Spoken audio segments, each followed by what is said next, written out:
Have you ever boarded a train and realized the people around you don't just look strange, they don't seem to belong to this century at all? Imagine standing on a subway platform at 2 in the morning, waiting for the last train home. The car that pulls up isn't the sleek stainless steel you're used to. It's wood-paneled, lit by flickering gas lamps and silent as a grave.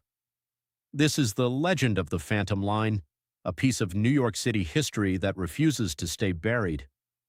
Elias, a night shift worker, found a staircase he'd never noticed at the Canal Street station. He descended until the temperature dropped and his breath misted in the air. The platform at the bottom was pristine white ceramic, without a single smudge of graffiti.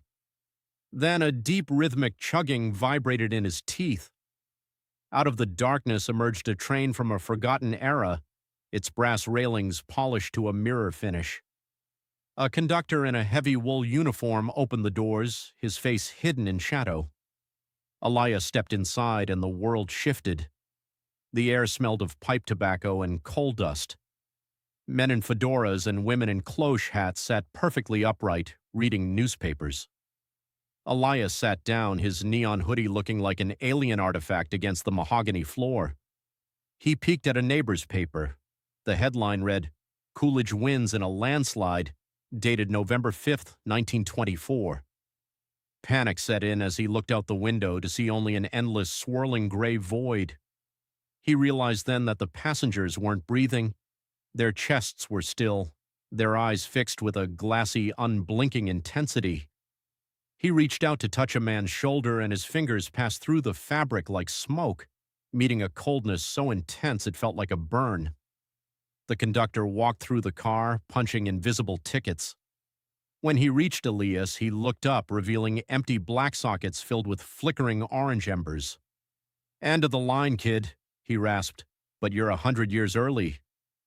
Elias bolted for the doors as the train slowed. The station outside was a bustling, sunlit terminal filled with horse-drawn carriages, a world of black and white brought to life. He jumped just as the doors snapped shut. When he scrambled to his feet, the train was gone.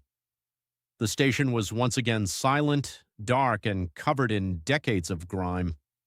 He was back in 2024, but his watch had stopped at 1924, and in his pocket he found a heavy brass subway token from a year he should never have visited.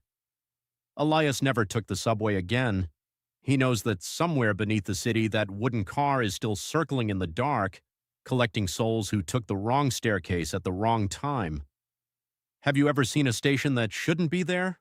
Or a train that looked a little too old for the tracks? Some say the city has a memory, and sometimes it forgets which year it's supposed to be in. If you ever see a conductor with no eyes, whatever you do not get on that train.